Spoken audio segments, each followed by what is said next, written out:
देखिए, जो मैंने कहा कि इसकी पृष्ठभूमि तो 18 में रची गई, उसकी परिणति ये हुई कि दुनिया की शायद ये पहली सरकार होगी जिसको बाड़े में बंद होना पड़ा। और उन्हीं का जो दूसरा पक्ष था, जो पीसीसी के चीफ थे, डिप्टी चीफ मिनिस्टर थे, उनको भी बाड़े में बंद रहना पड़ा और उनके खिलाफ उन्हीं की सरकार ने राजद्रोह का मुकदमा भी दर्ज किया।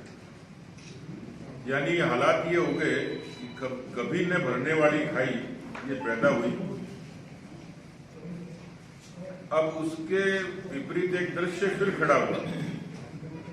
अब कोई ये कहे कि ये घर का झगड़ा है, तो घर के झगड़े से आप पड़ोसी को नुकसान नहीं पहुंचा सकते।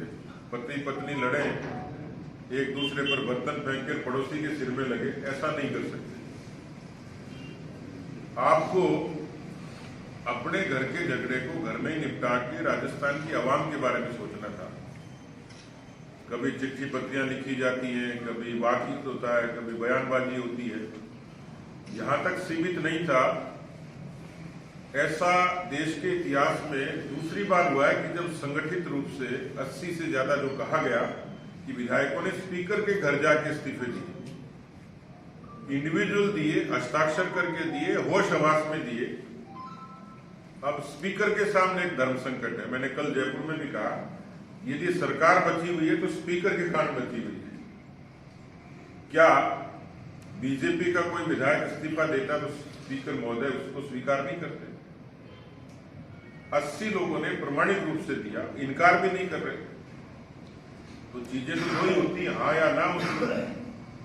तो स्पीकर महोदय ने कहा है कि मैं, क्योंकि ये बड़ा संवैधानिक मसला है, तो मैं इसको एग्जामिन करवा, उनको पर्याप्त समय है।